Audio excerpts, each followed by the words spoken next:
Hero का सच। एक बार राजा कृष्णदेवराय दरबार में बैठे मंत्रियों के साथ विचार विमर्श कर रहे थे कि तभी एक व्यक्ति उनके सामने आकर कहने लगा, महाराज मेरे साथ न्याय करें। मेरे मालिक ने मुझे धोखा दिया है।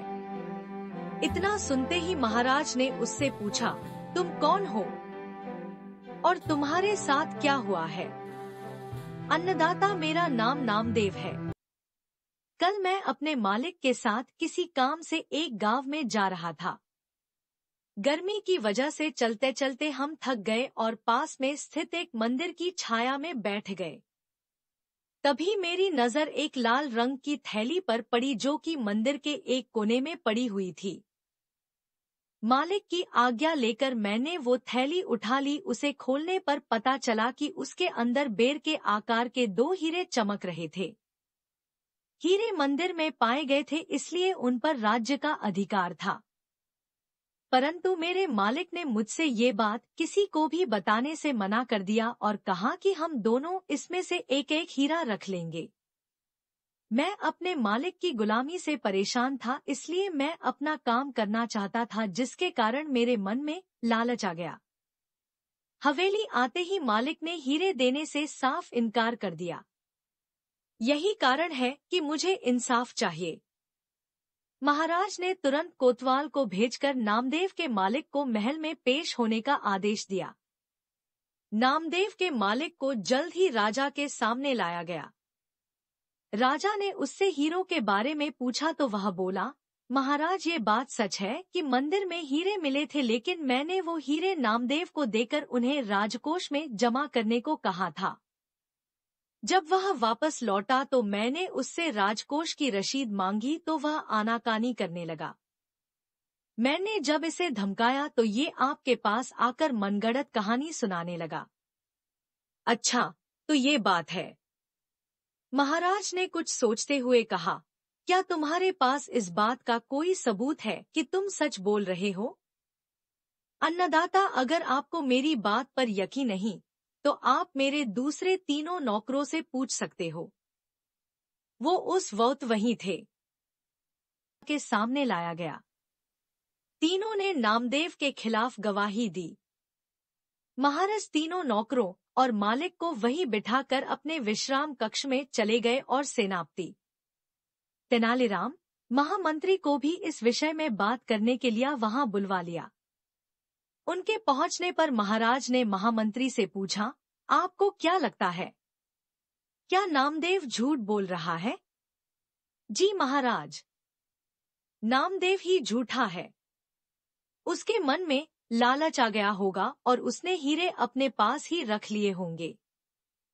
सेनापति ने गवाहों को झूठा बताया। उसके हिसाब से नामदेव सच बोल रहा था। तेनालीराम चुपचाप खड़ा सबकी बातें सुन रहा था। तब महाराज ने उसकी ओर देखते हुए उसकी राय मांगी। तेनालीराम बोला, महाराज, कौन झूठा है और कौन सच्चा इस बात का अभी पता लग जाएगा, परंतु आप लोगों को कुछ समय के लिए पर्दे के पीछे छुपना होगा। महाराज इस बात से सहमत हो गए क्योंकि वो जल्दी से जल्दी इस मसले को सुलझाना चाहते थे, इसीलिए पर्दे के पीछे जाकर छुप गए। महामंत्री और सेनापति मुंह सिकोड़ते हुए पर्दे के पीछे चले गए। अब विश्राम कक्ष में केवल तेनालीराम ही दिखाई दे रहा था। अब उसने सेवक से कहकर पहले गवाह को बुलाया। गवाह के आने पर तेनालीराम ने पूछा, क्या तुम्हारे मालिक ने तुम्हारे सामने नामदेव को हीरे दिए थे? जी हाँ। फिर तो तुम्हें हीरे के रंग और आकार के बारे में भी पता होगा। तेनालीराम ने एक कागज और कलम गवाह के सामने करते हुए उससे कहा, लो, मुझे इस पर हीरे का चित्र बनाकर दिखाओ। इतना सुनते ही उसकी सिट्टी पिट्टी गुल हो गई और बोला, मैंने हीरे नहीं देखे क्योंकि वो लाल रंग की थैली में थे। अच्छा, अब चुपचाप वहां जाकर खड़े हो जाओ। अब दूसरे गवाह को बुलाकर उससे भी यही प्रश्न पूछा गया। उसने हीरो के रंग के बारे में बताकर कागज पर 2 गोल गोल आकृतियां बनाकर अपनी बात साबित की। फिर उसे भी पहले गवाह के पास खड़ा कर दिया गया और तीसरे गवाह को बुलाया गया। उसने बताया कि हीरे भोजपत्र की थैली में थे, इस वजह से वह उन्हें देख नहीं पाया। इतना सुनते ही महाराज पर्दे के पीछे से सामने आ गए। महाराज को देखते ही तीनों घबरा गए और समझ गए कि अब सच बोलने में ही उनकी भलाई है।